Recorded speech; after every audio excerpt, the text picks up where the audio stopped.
আসসালামু আলাইকুম সবাইকে। Welcome to my 20th videos. আমি করছি 75 হার্ড চ্যালেঞ্জ, যেখানে আমাকে 5টি রুলস ফলো করতে হয়। আমি প্রতিদিন 45 মিনিট করে দুইবার ওয়ার্কআউট করি, 4 লিটার পানি খাই, সেলফ হেল্প বুক হিসেবে কোরআনের বাংলা অনুবাদ করি, একটি ডায়েট ফলো করি এবং প্রোগ্রেস পিকচার নেই।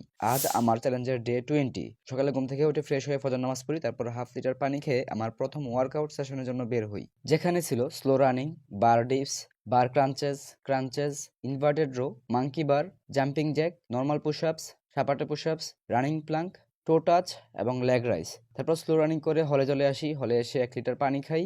আজকে আমি কোরআন থেকে পড়ি 68 নম্বর সূরা, সূরা কালাম, আয়াত 42 থেকে 43-এ আল্লাহ তাআলা বলেছেন, গোসা পর্যন্ত পা খোলার দিনের কথা স্মরণ করো। সেদিন তোমাদেরকে সেজদা করতে আহ্বান জানানো হবে, অতঃপর তারা সেজদা করতে পারবে না। তাদের দৃষ্টি অবনত থাকবে, তারা লাঞ্ছনাগ্রস্ত হবে। অথচ যখন তারা সুস্থ ও স্বাভাবিক অবস্থায় ছিল, তখন তাদেরকে সেজদা করতে আহ্বান জানানো হতো। আজকে আমার সকালের নাস্তায় ছিল পরোটা, ডিম ভাজি এবং ডাল সবজি। আমার সেকেন্ড ওয়ার্কআউট সেশনে ছিল jumping jack, standing bicycle crunches, squat, side crunches, leg raise, scissor kicks, leg lowers, flutter kick, knee crunches, jack knife, sit ups, high heel touch, toe crunches, behind leg claps, extended arm ab crunches. আমার দুপুরের খাবারে ছিল ভাত, গরু এবং ডাল। বিকেলে কলা নেই, রাতে তেল ছাড়া পরোটা এবং ডাল সবজির মাধ্যমে আমার আজকের টাস্ক কমপ্লিট হয়। আজকে এ পর্যন্তই। আল্লাহ হাফেজ।